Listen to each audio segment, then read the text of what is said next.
d'abord remercier les entreprises présentes parmi nous et les fédérations présentes parmi nous d'avoir pris le soin de faire ce déplacement pour pouvoir acter euh, une, euh,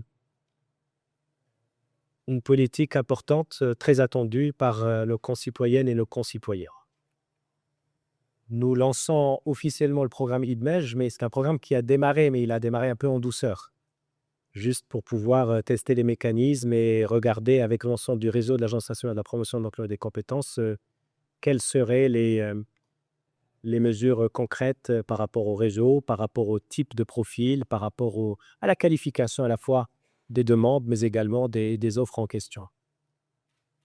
Je vais commencer par dresser un tableau sur la question de l'emploi en général, pour dire que pour nous, le, c'est-à-dire le gouvernement avec tous ses partenaires, les ministères du tissu productif, les ministères des Finances également, et l'ensemble des partenaires, nous nous sommes penchés depuis un petit moment sur la question de comment réinventer l'approche de l'intermédiation en matière d'emploi. Et les chiffres nous donnent raison. À la fin de l'année 2025, l'ANAPEC a reçu environ 100 000 offres d'emploi qu'elle n'a pas pu satisfaire. C'est une première. C'est une première. Nous avons toujours été en mesure, c'était plutôt l'inverse auparavant. C'était le nombre de postes qui était inférieur je dirais, à la demande en matière de chercheurs d'emploi. Mais là, nous avons un vrai phénomène qui nous interpelle sur la présence des compétences dans les territoires avec les qualifications nécessaires par rapport au sujet ou à l'objet ou aux objets des offres en question.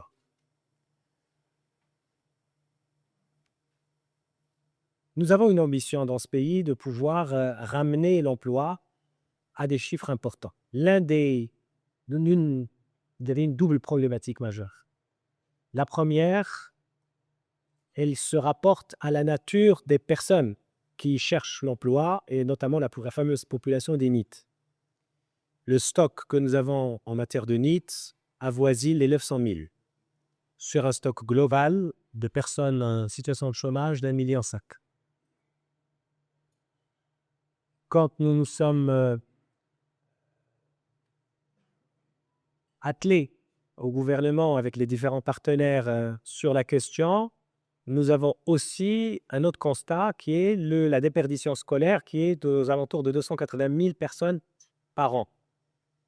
Bon, mais face à ça, qu'est-ce qu'on avait? On n'avait rien.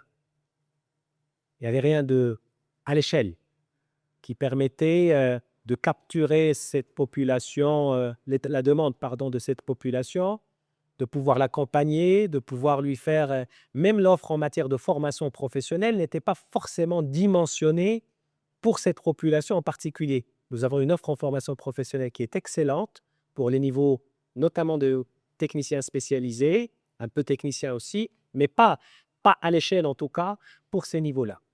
Or, ces niveaux-là, d'abord, peuvent évoluer et ils font état d'une volonté inébranlable, comme vous l'avez dit tout à l'heure, pour pouvoir avancer, prendre un job et puis vraiment s'accrocher pour pouvoir réussir.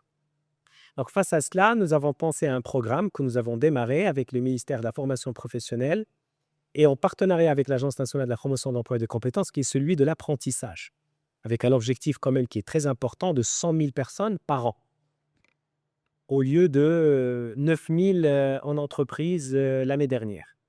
Nous avons signé 7 ou 8 conventions, cadres, puis d'exécution, et nous avons identifié 200 métiers dans l'artisanat, mais également dans l'industrie, dans le textile, dans certain nombre de métiers. Et nous voulons pour la première fois aussi mobiliser le secteur privé avec les garde-fous qu'il faut et avec les spécialisations qu'il faut, qui doivent être complémentaires à ce qu'on a en matière d'offres publiques sur ce sujet-là. Donc voilà, donc on commence à traiter à partir de cette année-là à 100 000 au lieu de 9 000 parce que 900 000 en NEET avec 9 000 dans le pipe, ça fait une centaine d'années pour pouvoir travailler sur un stock constant, c'est-à-dire une image fixe.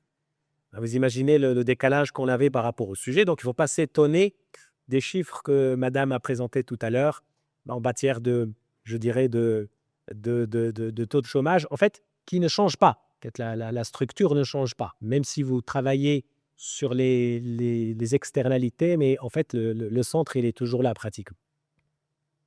Après, c'est juste l'âge qui change. On passe de 25 à 35 et donc c'est tout ce qui se passe. Donc voilà, ça c'est le premier sujet. Le deuxième sujet, c'est, nous nous sommes dit, il y a des natures de travail qu'il va falloir aussi aborder de façon sérieuse et frontale, comme travail saisonnier.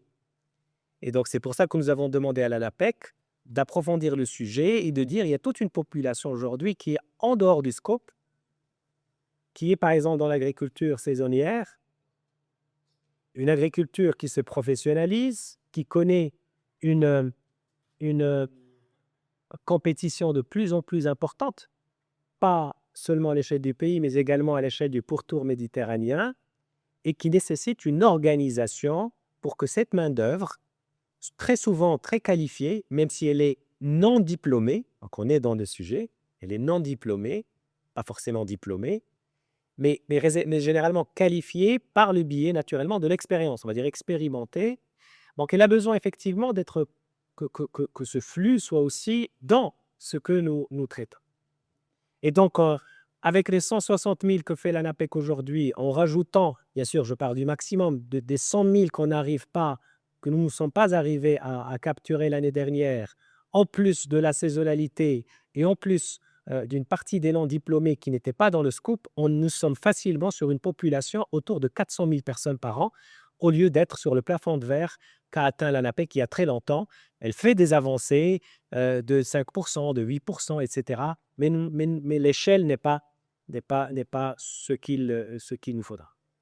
Voici, en matière de perspective, un élargissement du pool. Les moyens, nous les avons mis sur place, des moyens conséquents. L'État a mobilisé des moyens conséquents. Les procédures ont été revues de façon à ce qu'elles soient beaucoup plus malléables, flexibles et employer-friendly. Maintenant, il faut que ce dispositif soit connu par tous et qu'il soit utilisé, et éventuellement que d'autres dispositifs soient utilisés par la même occasion. Nous avons tenu le conseil d'administration de l'ANAPEC il y a une semaine de cela maintenant. Nous comptons également faire en sorte que cette agence, qui a traversé plusieurs étapes, elle faisait 25 000, je pense, à sa création. Elle a avancé pour faire, je pense, du 60 000, si ma mémoire est bonne, des slides que vous aviez présentés. Et là, nous sommes sur du 160, 140, bon, ça, dépendamment de comment on calcule. Mais 140, 160, il faut au moins être à 400 000 pour pouvoir dire que nous avons un opérateur central dans l'intermédiation. Alors, quand je pose la question à un certain nombre d'employeurs qui avaient l'habitude de recruter des personnes avant Covid et qui recruté après Covid, il y en a beaucoup qui disent qu'il y a des tests de base que beaucoup de gens, de chercheurs d'emploi, n'arrivent plus à passer avec succès. En tout cas, pas avec le nombre suffisant. Donc, il faut qu'on regarde les choses en face. C'est pour cela que nous avons un autre programme qui s'appelle Ta'hil, pour pouvoir, avant de rentrer dans le cycle d'insertion, pouvoir aussi imaginer des formations ad hoc de 3 à 6 mois éventuellement pour pouvoir aider. Et nous sommes en train de revoir aussi ces procédures et ces plafonds et son ciblage pour pouvoir faire en sorte que ce programme puisse accompagner aussi les besoins en formation, en plus de l'apprentissage, comme vous le savez bien, est diplômant et qui peut aussi s'étaler jusqu'à 2 ans pour un certain nombre de cas. Donc, le lancement de IDMEJ non diplômé est en fait une réorientation, un repositionnement d'un choix gouvernemental qui, pour ceux qui s'en souviennent, a toujours porté sur les diplômés chômeurs depuis pratiquement 3 décennies. C'est un sujet qui est là, qui reste là et pour lequel le travail se continue, mais on ne peut plus occulter une autre réalité que sont les diplômés ou les chômeurs non diplômés. Quand nous avons fait Aourache, et je vous fais ce témoignage avant de clôturer, Aourache qui était un programme d'insertion, d'inclusion économique ou d'emploi qui permettait à des gens d'être insérés pendant une durée de 4 à 6 mois avec les organisations non gouvernementales, s'il n'était pas destiné au secteur privé. On part d'une période post-Covid, juste au lendemain de la Covid-19. Nous avons pu réaliser quelque chose comme 235 000 personnes. Alors, l'insertion de 235 000 personnes dans tout territoire national avec un taux de féminisation intéressant, qui était entre 30 et 37 malgré la nature des projets, etc. Et donc, dans ce programme, on s'est rendu compte qu'il y avait une partie corporate et une partie prime à l'emploi, on va dire corporate, et une partie société civile, NGO. Alors, la partie corporate prime à l'emploi, elle a permis de capturer une demande intéressante.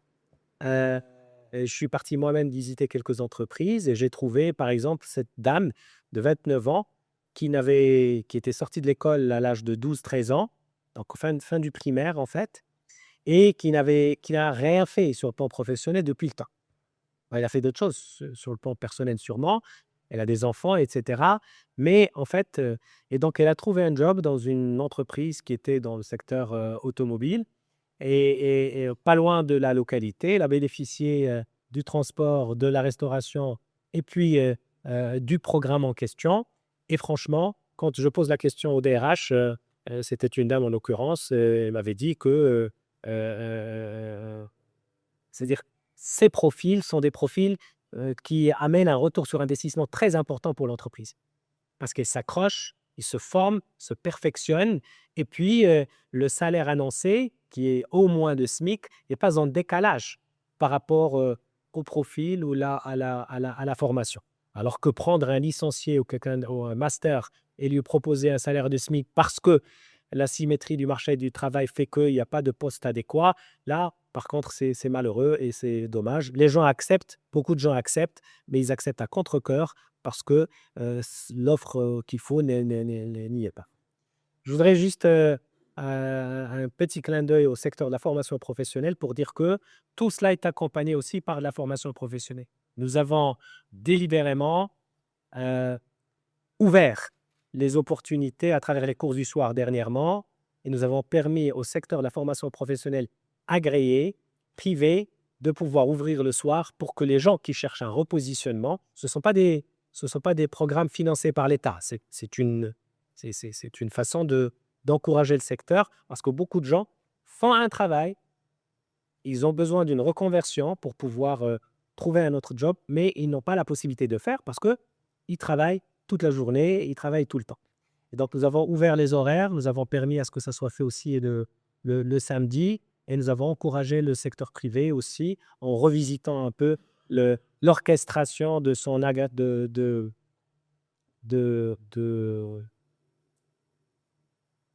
je dirais de la reconnaissance, on va dire, des filières et du diplôme pour pouvoir ici faire en sorte en fin de compte, vous ne vous retrouvez pas avec des promotions en perte.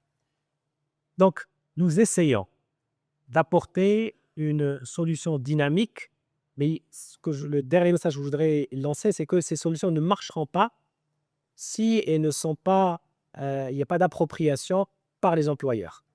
Alors, moi, ce que je voudrais, c'est que cet événement-là ne soit pas juste un événement de lancement, c'est-à-dire qu'on fait notre événement naturellement, vous allez signer les conventions, vous allez pouvoir procéder au recrutement qu'il faut selon vos besoins.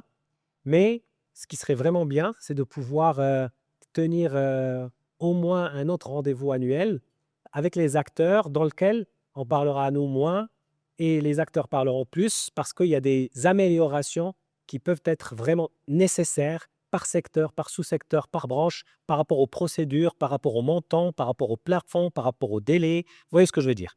Donc, et c'est pour cet objectif-là que je passerai une loi, Inch'Allah, le mois prochain, dès l'ouverture du Parlement, pour pouvoir aussi entériner le sujet des non-diplômés et permettre à travers des décrets par la suite d'avoir une flexibilité en fonction des procédures que vous allez pouvoir réimaginer pour qu'on puisse être à l'écoute du secteur privé au lieu que ce soit les contrats. Je vais rester jusqu'à la fin parce que je suis euh, euh, très intéressé par vos témoignages également, vos interventions, et puis qu'on vous écoute aussi sur un retour d'expérience euh, sur comment vous avez vécu ces recrutements, pour vous vivez des recrutements de ce type-là pour qu'on soit un rendez-vous avec le consumer. شكرا لكم وما وبشكر تنسوش المكالمة. تابوناو معنا فلاشين وتتابعونا على مواقع التواصل الاجتماعي.